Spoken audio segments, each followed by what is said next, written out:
Empezamos. Yo decía que las personas que no tienen una infancia, en su infancia bien desarrollado lo emocional, no tienen un pilar de dónde tomarse. Entonces,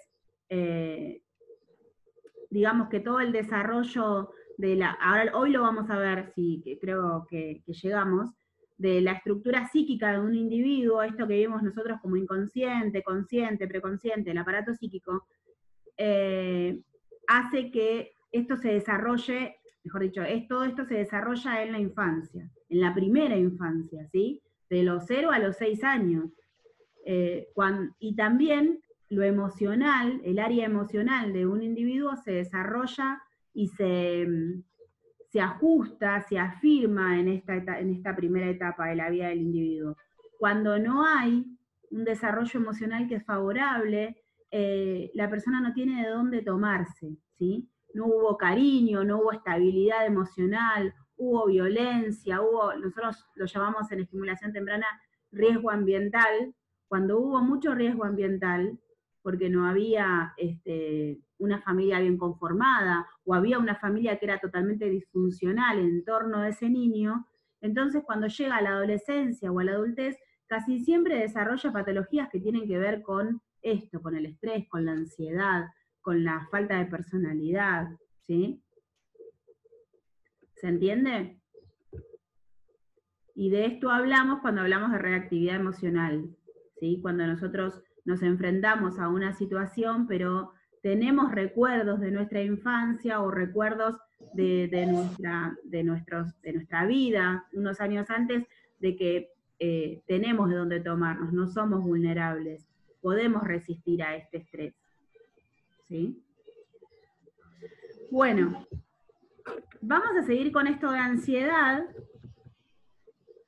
rapidito, porque quiero ir a lo que es estructuras psíquicas. Y fíjense que en este primer párrafo dice, ahora después les dicto, pero como título vamos a poner ansiedad y afrontamiento, vamos a tratar de diferenciar estos dos conceptos.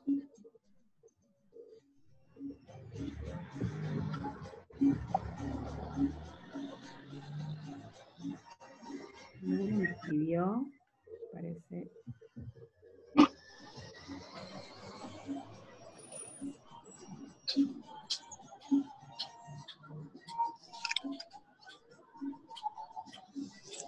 Dice, de acuerdo con McManus, estrés y activación fisiológica son conceptos diferentes. El estrés ya ha sido definido como una reacción psicológica que implica un evento demandante llamado estresor que da lugar a una respuesta de malestar, o estrés propiamente dicho. La activación es una respuesta de origen principalmente fisiológica que afecta la actividad del sistema nervioso simpático e implica un incremento en la tasa cardíaca y ciertas modificaciones en el metabolismo. Una distinción importante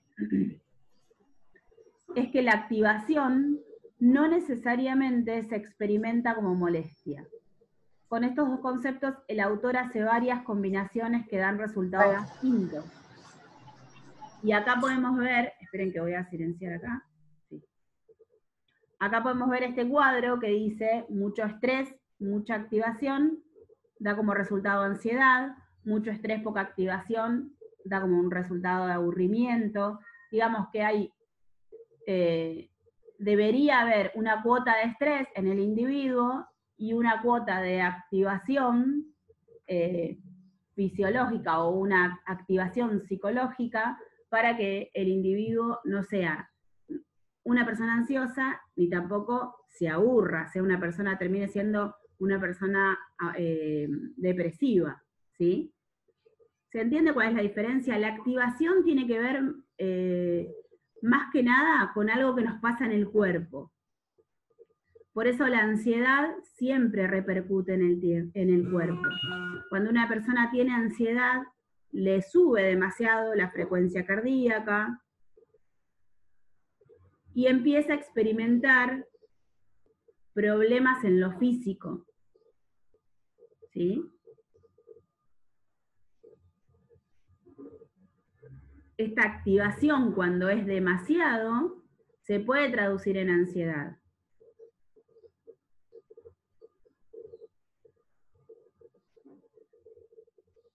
Y luego dice, poco estrés, mucha activación, se traduce en un nivel de excitación, y poco estrés y poca activación, la persona se duerme somnolienta.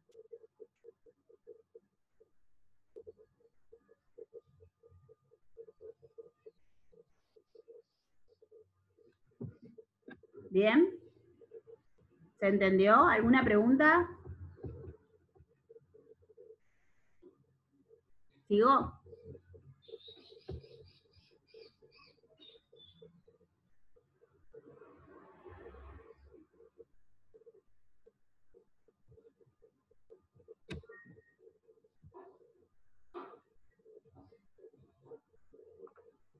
Ok, dice, como puede verse, la ansiedad está presente en una situación estresante. Cuando en el individuo se produce mucha activación fisiológica, bajo este estado son comunes signos como la taquicardia, la hiperventilación y otros. Para Tovenia, la ansiedad, al ser una respuesta emocional que afecta el funcionamiento del sistema nervioso, puede tener dos efectos importantes. Bien, para poner como definición de ansiedad, lo que podemos poner es que es una respuesta emocional del individuo que puede afectar o no el cuerpo. Y ahora, según este autor, puede afectar el sistema nervioso y puede tener dos efectos. Miren, dice, permitir el aprendizaje de nuevas conductas o mejorar la ejecución de conductas aprendidas previamente, provocando como último resultado que el estado emocional aversivo, experimentado como ansiedad, disminuya y sea sustituido por un estado placentero a consecuencia del aprendizaje de una nueva respuesta. Esto es, cuando una persona sufre de ansiedad y experimenta una y otra vez episodios de ansiedad, llega un momento que aprende o debería aprender a manejar esa ansiedad, siempre y cuando tenga alguien al lado que lo ayude, tenga un entorno que sea favorable, ¿sí? Porque si tiene ansiedad y está solo, no tiene dónde sostenerse, seguramente esa ansiedad cada vez se va a hacer más grave y hasta puede traerle un problema psíquico, no psicológico, psíquico, aún mayor, más grave, ¿sí? Traducirse en una patología.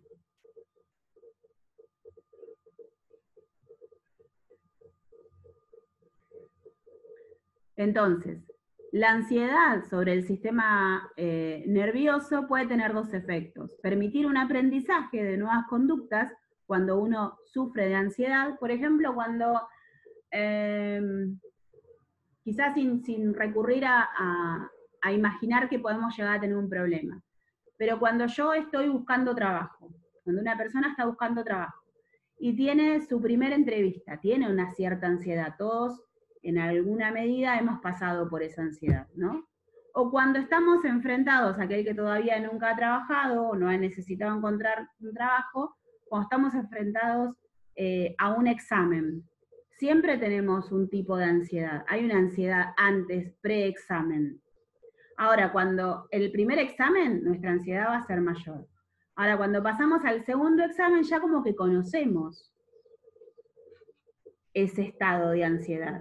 Y entonces aprendemos una conducta de tranquilizarnos o de manejar esa cierta ansiedad que sufrimos involuntariamente ante la llegada de un examen. Yo siempre les digo, a ver, esperen porque los quiero ver y no los veo a todos. Yo siempre les digo a los que estudian conmigo, en este curso, como en el curso de estimulación temprana, que es un curso de 10 meses, nosotros en la mitad del curso tenemos un examen y al final del curso tenemos el segundo examen. ¿Qué pasa? Al primer examen llega todos totalmente nerviosos, tienen una ansiedad que empieza 3 semanas antes. Y profe, ¿qué va a tomar? Y profe, ¿qué? A ustedes les va a pasar. Profe, ¿y qué vamos a hacer? Y todo toma, todo lo que estuvimos viendo. Bueno, esa ansiedad se traduce, llega el día y todos tienen una cara de pánico tremenda de ese examen.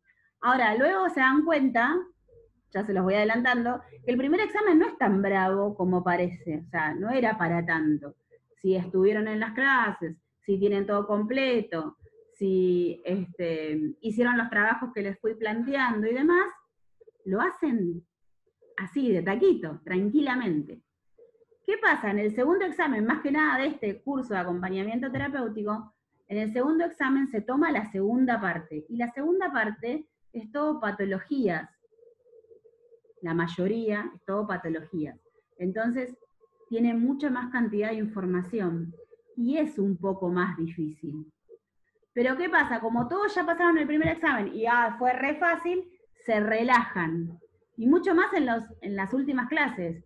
Ya no, las últimas clases son súper importantes como las primeras. Se relajan, se relajan, se relajan, y en el último examen, al que le fue re bien, a veces le puede llegar a ir mal. Porque se relajó tanto de que estaba tan bueno ese examen que no tiene ansiedad, porque el primer examen fue bueno. Fue fácil. ¿Sí? Entonces, no siempre esto de generar una nueva conducta es tan favorable. En este caso no, por ejemplo. Yo les digo, cuando estamos llegando al final no se relajen, porque es mucho, porque después cuando yo tenemos la clase de repaso y yo empiezo a dar los temas, tengo que tomarlos, porque los vimos y porque tienen que tener el certificado en la mano de acompañantes terapéuticos sabiendo los temas. No puedo yo suponer que lo saben, o suponer que porque lo tienen escrito en la carpeta, lo van a poder hacer cuando tengan que llegar a la práctica. Entonces lo tengo que tomar. Entonces digo, bueno, no se relajen, porque después cuando empiezo a dar la lista, son muchos temas, y hay mucha información. Y obvio que en 2 horas no puedo tomar todo, pero hay que saberlo, porque no saben qué es lo que voy a tomar. Entonces, a veces la ansiedad que experimentamos en un momento nos puede, o mejor dicho, siempre nos enseña nuevas conductas, pero no siempre nos juega a favor estas nuevas conductas, según la ansiedad y según el resultado luego de esa ansiedad que experimentamos. ¿Se entendió? Hola Fer, buen día, ¿cómo estás?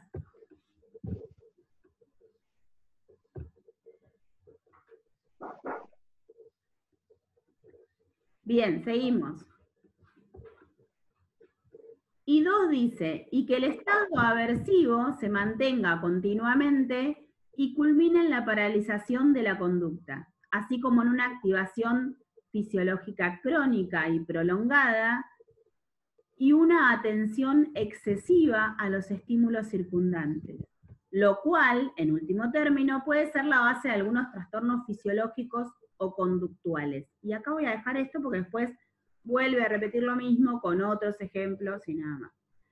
Entonces, dijimos que la ansiedad puede producir 2 efectos, o el aprendizaje de nuevas conductas para enfrentar esa ansiedad, o que es el segundo efecto, que es el peor, digamos, el más grave, no debería pasar, de que nos genere una enfermedad, ¿sí? Que la ansiedad sea tal y no disminuya, y entonces la conducta del individuo empiece a cambiar.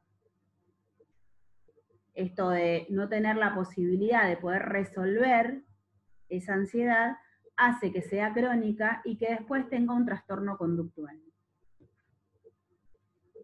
¿Está bien? ¿Alguna pregunta?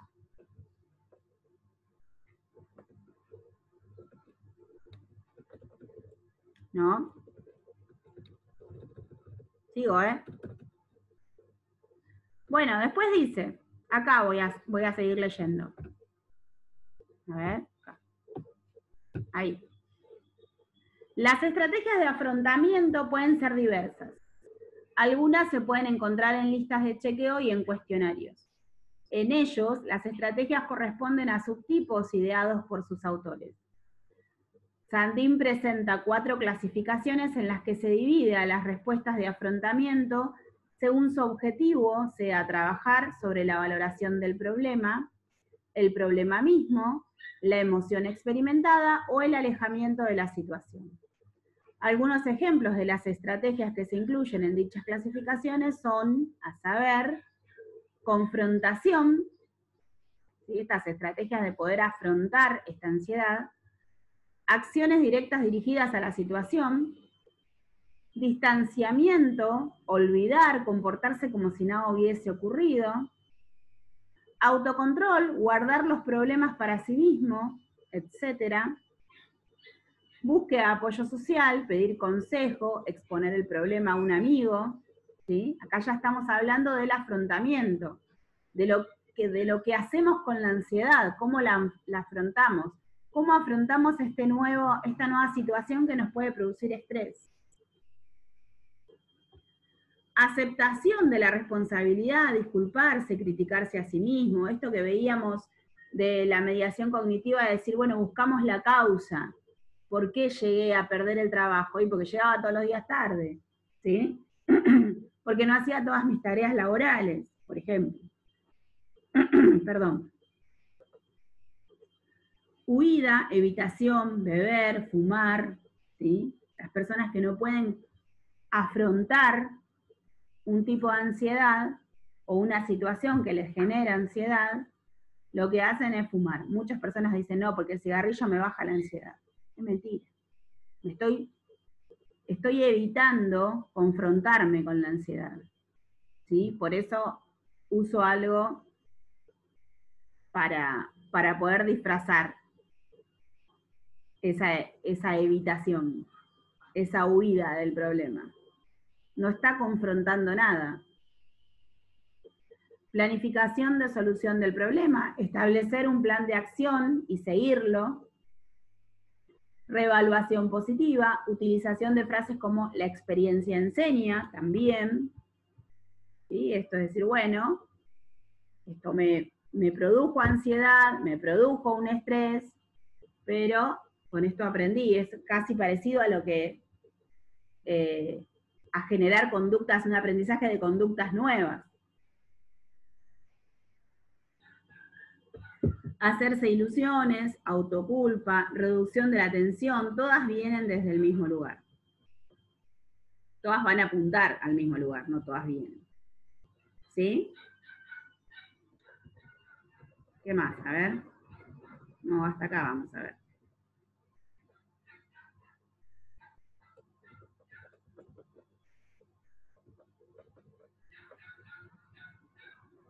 Fíjense, miren, dicen acá, vamos a leer esto último. Dice, se reconocen 4 vías en las que el afrontamiento puede influir sobre el funcionamiento somático, sobre el funcionamiento del cuerpo. En primer lugar, en cuanto a la frecuencia, intensidad y características de las estrategias utilizadas, se modifican las características de las respuestas fisiológicas producidas. Desafortunadamente, este hecho no tiene una considerable investigación que la sustente y aún no se reconoce el mecanismo preciso en que las respuestas psicológicas elicitan patrones de respuestas patogénicas. Cuando uno usa estrategias para enfrentar los problemas, según este funcionamiento o según esta característica de afrontamiento, no tiene por qué tener una respuesta patogénica. En segundo, patogénica se traduce como una enfermedad en el cuerpo, ¿no? En segundo lugar, se cree que los síntomas pueden aprenderse o mantenerse debido a su eficacia como respuesta de afrontamiento, ¿sí? Algunos autores especulan, por ejemplo, que los individuos genéticamente predispuestos, que carecen de respuestas de afrontamiento más eficaces, pueden aprender a enfrentar las situaciones que producen estrés elevando su presión sanguínea, porque esta respuesta se ve reforzada por sus efectos sedantes.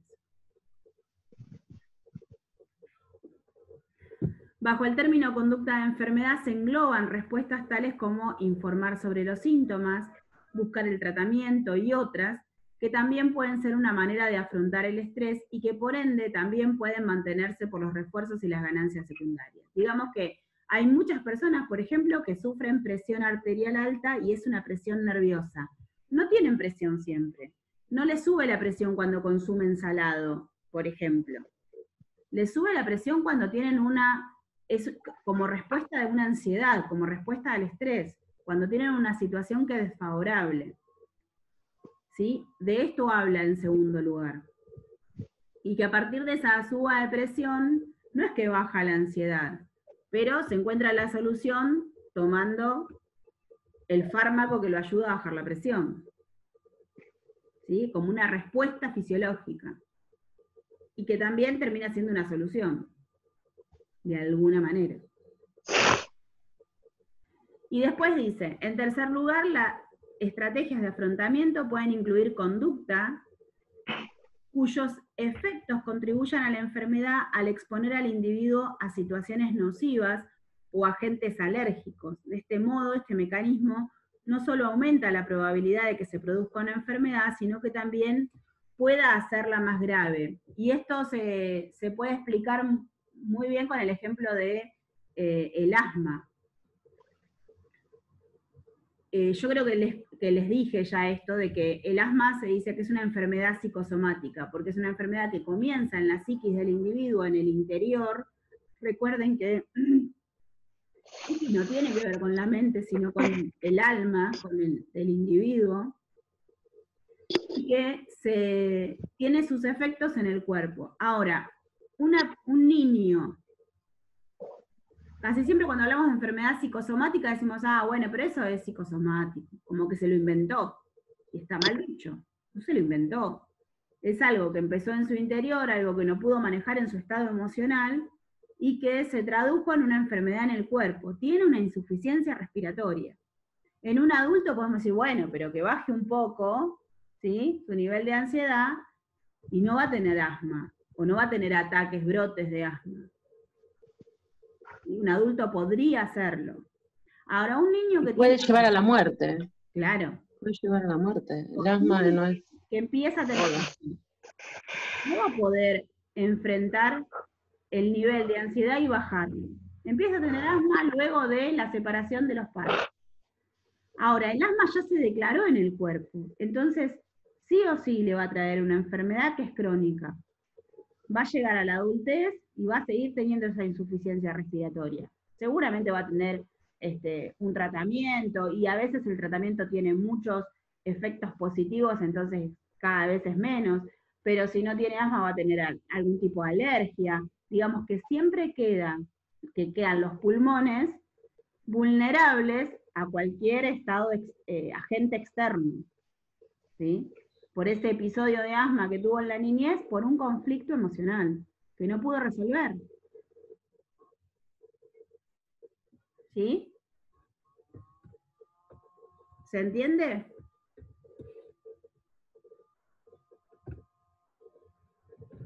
Ahora sí los veo a todos.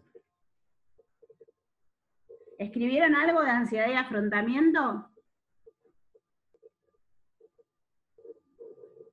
No, dice Claudia. Bueno, tarea para el hogar. Para la clase que viene hagan con el libro, con lo que acabamos de leer, una explicación con sus palabras de lo que es ansiedad y afrontamiento. Yo algunas cosas les dije, como que la ansiedad es una respuesta emocional, ¿sí? Recuerden lo de la activación fisiológica. Tratemos de leer y poder hacer comprensión del texto.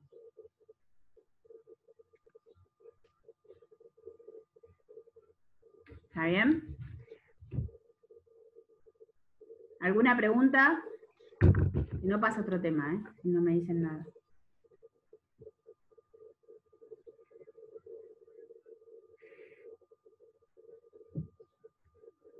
Bueno, seguimos entonces.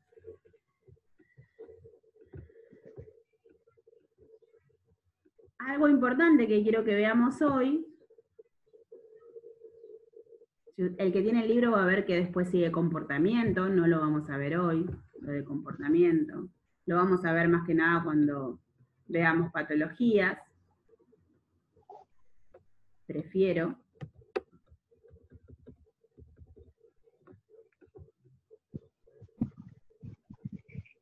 En que hice el lío y toqué algo que no era. Lo que quiero que veamos hoy es estructuras psíquicas. Todos tienen anotado la definición de aparato psíquico inconsciente, preconsciente y consciente, yo, ello y superyo. Veo caras que me dicen que sí. Es importante que tengan eso para que podamos entender este tema siguiente, que es estructuras psíquicas.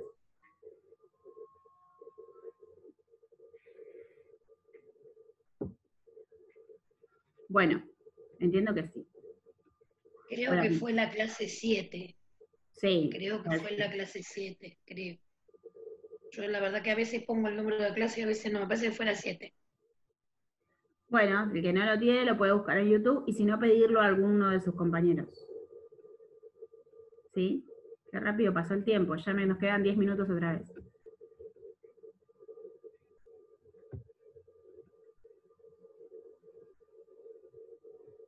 Ok, voy a compartir pantalla, quiero que veamos formación de estructuras psíquicas. Voy a leer primero y luego voy a explicar.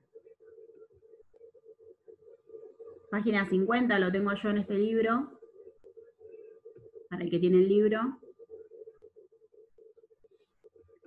Y dice, cuando nos encontramos con una persona que nos hace enojar o nos desespera, con frecuencia decimos es una histérica o está neurótico. En últimas fechas, en todos lados escuchamos acerca de la creciente cifra de personas enfermas con depresión u otros trastornos y nos preocupa padecerlos también. Ante esto cabe reflexionar, la depresión, las fobias, los miedos, ¿son realmente enfermedades similares a una colitis, una gripe o la diabetes? ¿O se trata de algo más allá de lo meramente biológico y por tanto no se puede clasificar tal cual como una enfermedad? La respuesta dependerá de la disciplina desde la cual se responda. Aquí abajo.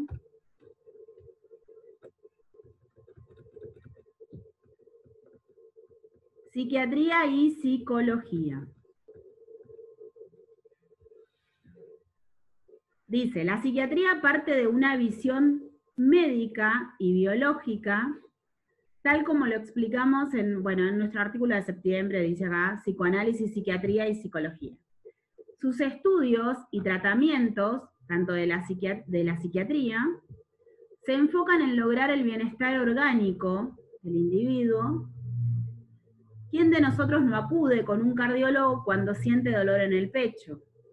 Ciertamente la mayoría, y es responsable de nuestra parte hacerlo.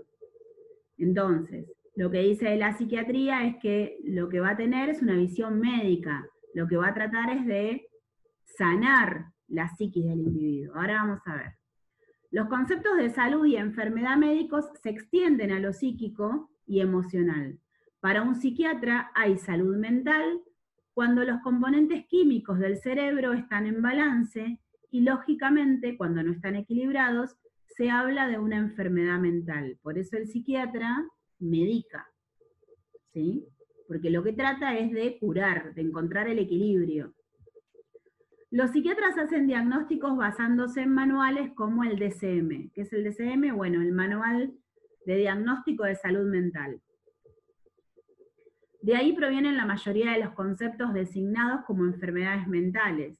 Histeria, que ya ahora no existe, o por lo menos no es así diagnosticada, trastorno bipolar e incluso depresión. Estos diagnósticos se han infiltrado en la cultura popular y por eso ahora forman parte de nuestro léxico. ¿Qué quiere decir con esto? Que muchas veces decimos, no, porque esta persona está depresiva. Diagnosticamos sin saber nada, porque para que esté depresiva tiene que haber ciertos parámetros en cuanto a la personalidad, la manifestación de la personalidad de ese individuo, que solamente sabe el psiquiatra, fijándose en lo que dice el Manual de Diagnóstico de Salud Mental, que es el DSM. El DSM tiene varias versiones, y esto se los digo a modo de información nada más, en este momento se está diagnosticando con entre el DCM4 y el DCM5, ya hay 5 versiones. Todavía el DCM5 no ha dejado de lado el DCM4, como ha sido antes, siempre el DCM4 dejó atrás el DCM3, entonces todavía está vigente el DCM4, pero ya salió el DCM5 que va cambiando, se hace toda la comunidad científica, se hacen congresos y convenciones para ir actualizándolo, porque lamentablemente cada vez hay más enfermedades en la raza humana. No solamente están enfermedades de la salud mental, como ustedes pueden pensar, de psicosis, esquizofrenia, lo que se les ocurra, depresión como enfermedad mental. Una enfermedad mental es una adicción, por ejemplo. ¿Sí? La adicción, ¿por qué es una enfermedad mental? Bueno, porque altera lo neurológico del individuo, altera la capacidad mental del individuo. Ya lo vamos a ver cuando veamos adicciones, pero está dentro de las enfermedades mentales. ¿Sí? Una depresión, que todos podemos sufrir en algún momento, es una enfermedad mental. Un ataque de pánico está dentro de la falta de salud mental también. ¿Sí? Aunque no, lo que pasa es que nuestra sociedad y la sociedad en general cree que hablar de enfermedad mental hablamos de el loco que está en el psiquiátrico, ¿sí? Y en realidad todos en algún momento de nuestra vida, en mayor o menor medida, tenemos algún tipo de déficit en cuanto a nuestra salud mental. Un estrés está dentro de la falta de salud mental. ¿Sí? Sigo leyendo. Dice, la psicología se basa, primero hablaba de la psiquiatría y ahora dice, la psicología se basa en gran medida en la visión médica. También. Hablaba de que la psiquiatría tiene una visión médica y biológica y la psicología tiene una visión médica. Pero agrega un componente social para determinar una enfermedad, el comportamiento normal. Cada corriente psicológica fija diferentes parámetros de lo que constituye un comportamiento normal y adecuado dentro de una determinada cultura, sociedad y época. ¿Sí? La psicología va a tener, aparte de esta visión médica, una visión que tiene que ver con lo social, con lo cultural del individuo. Por ejemplo, yo les doy clase todos los días desde acá, y ustedes me ven, parezco una persona normal. Ahora, si el sábado que viene yo vengo vestida con un atuendo todo negro, con un pañuelo negro y con un, ¿cómo se dice? Con algo, bueno, no sé, no me acuerdo cómo se dice, toda tapada, que se me vean los ojos, toda de negro y tapada, que solo se me vean los ojos, ustedes dicen, esta mujer está loca, enloqueció, ¿sí? ¿Qué hace toda vestida de negro que se le ven solo los ojos? Sin embargo, ¿por qué? Porque tiene que ver con lo cultural, nosotros no nos vestimos así. Sin embargo, en Siria, las mujeres se visten así, ¿sí? Y no están locas, porque es la cultura. Entonces, con este ejemplo les quiero decir que el psicólogo va a tener en cuenta para determinar si una persona tiene falta de salud mental o está enferma, el nivel o la cultura donde está inserta esa persona. ¿Se entiende? ¿Sí? Yo podría convertirme al Islam y empezar a vestirme de una manera distinta, pero eso es otra cosa, porque ya hay una elección. Pero lo hubieses hecho de un principio. Claro, pero lo hubiese hecho de un principio. Si hubiese venido de un principio así, nadie te decía nada. Claro, justamente. Entonces, vemos entonces, sigue diciendo, que tanto la psiquiatría como la psicología hacen una diferenciación importante entre la salud mental y la enfermedad mental. El tratamiento para ambas disciplinas implica erradicar la enfermedad mental. Fíjense que tanto la psiquiatría como la psicología buscan que la persona se sane. ¿sí? Tratan de erradicar la enfermedad mental. Hablan de salud mental y enfermedad mental. El tratamiento para ambas disciplinas implica erradicar la enfermedad mental, como si se tratara de un tumor y modificar el comportamiento del individuo hasta que se ajuste a ciertos parámetros. ¿Sí? ¿Se entendió? Al final les dije voy a leer y después voy a explicar y no me contuve y les estoy explicando de a poco. ¿Sí? María, tengo una pregunta. ¿Un psiquiatra también puede hacer terapia con un paciente? Sí. Sí. Pero hay muchos en este momento psiquiatras, Sí. por lo menos por lo que he escuchado, que ya no hacen mucha terapia, ¿viste? Antes Claro, yo los escuché eso, que derivan. derivan al psicólogo. Sí. ¿Sí? Profe, yo tengo una duda. Dale, Manu, decime. Ahora me está atendiendo una psicóloga social que también es hacerte terapia y es acompañante terapéutico, todo.